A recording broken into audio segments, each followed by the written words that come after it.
Sabado de Gloria, muli akong nagpunta sa aking tambayan na overpass dito sa aming barangay, sa may barangay Kalinan, Davao City. At yun nga po, naabutan ko na para bang nasusunog ang bundok. Ayan, hello po guys, magandang araw po sa lahat. Ayan po, dito ako sa may overpass ngayon ng barangay Kalinan, dito sa barangay namin. At ipapakita ko po sa inyo kung gaano po kaganda yung mga tanawin dito. Especially yung yung sunset. So yun po yung sunset guys, oh. Ayan, oh. Parang may nasunog lang sa parang may nasunog lang sa bundok, pero sunset po yan. Ayan. 'Di ba, parang may nasunog lang. So minsan dito guys, kapag walang walang tawag diyan, kulimlim, napakaganda tingnan ng langit, napaka sky blue niya.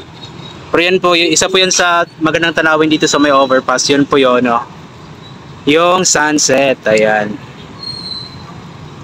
Ito naman po yung kalsada namin dito sa may barangay Kalinan. Ito po yung National Road, National Highway, papuntang Bukidnon, Cagayan, ganon.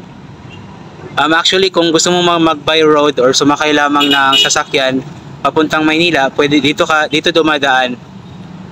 Ayan. So, tignan natin ulit yung sunset. Yun, oh. O, diba? Kaya gusto ko tambayan tong overpass guys, kasi maganda yung tanawin dito. Tapos hangin pa. Ayan guys, so munti-unti nang lumulubog yung araw. Ayan. Ang problema nga lang, kapag tumitingin ka dyan sa sunset na yan, napakasakit sa mata, nakakasilaw. Nag-live nga po ako kanina sa Facebook, tapos titingnan ko yung sunset, biglang dumilim yung paningin ko, kaya tinapos ko yung live. Yan po ang ganda, para siyang nasunog. Para nasunog yung bukid ba. So yan po yung sunset dito sa amin. So sa mga gusto po makakita ng sunset po, yung hindi mo na kailangan pumunta pa kung saan lugar, sa mga malapit lang sa barangay Kalinan, pwede kayong pumunta dito sa may overpass. Kitang-kita yung sunset dito. Ayan po. Ito sa may sa may overpass ng barangay Kalinan, Davao City po. Ayan, oh. Para nasunog yung bukid.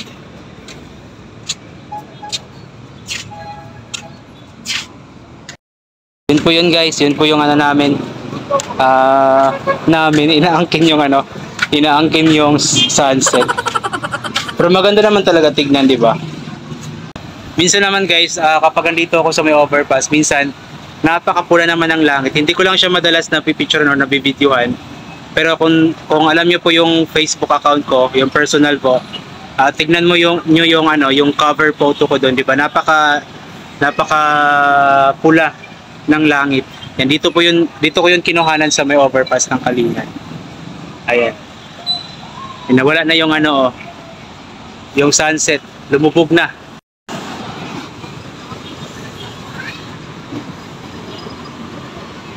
Yan, lumubog na yung sunset na, nawala na. Diba? Ganun yun, ganun. So itong overpass guys, para itong entablado ko. Dito ako laging rumarampa-rampa.